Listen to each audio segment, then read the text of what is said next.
Valérie Hervé, j'ai une expérience de 35 ans dans l'industrie. J'ai occupé différents postes dans ma carrière, notamment dans l'administration des ventes, la logistique, l'optimisation industrielle et les achats à l'international. À ma sortie d'école de commerce, j'ai commencé par créer une entreprise. Cette aventure a duré 2 ans. Ensuite, j'ai passé 17 ans dans un groupe pharmaceutique et 7 ans dans un groupe d'agrofourniture. J'ai toujours eu envie d'entreprendre à nouveau. Ainsi, grâce à l'accumulation d'expériences professionnelles, nous avons travaillé sur un projet pendant environ 4 ans afin de relever un nouveau défi entrepreneurial, mais cette fois-ci aux États-Unis. La première difficulté a été l'adaptation à l'univers très conservateur de Floride.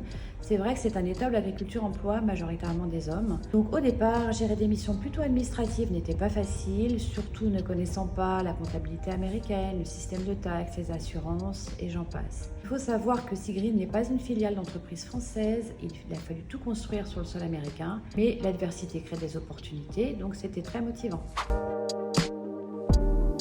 Je vais vous parler de la création d'un nouveau produit chez Seagreen. Il y a 2 phases. La première consiste à identifier les principes actifs de matières bio-végétales, puis en valider l'intérieur en laboratoire. Et la deuxième phase est la mise en place d'expérimentations agronomiques pour en vérifier l'efficacité en culture. En général, entre la définition du projet et la commercialisation du produit fini, il faut compter environ 3 ans.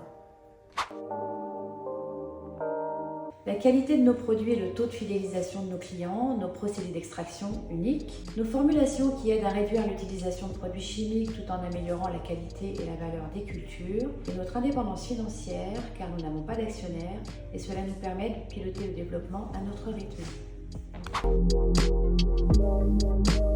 Entre 2023 et 2029, le taux de croissance annuel estimé serait de 9,8%, sans catastrophe climatique bien sûr. Les agriculteurs floridiens se tournent de plus en plus vers l'utilisation de biostimulants naturels qui peuvent offrir une solution alternative à l'utilisation de fertilisants ou alors ils l'utilisent en support de culture.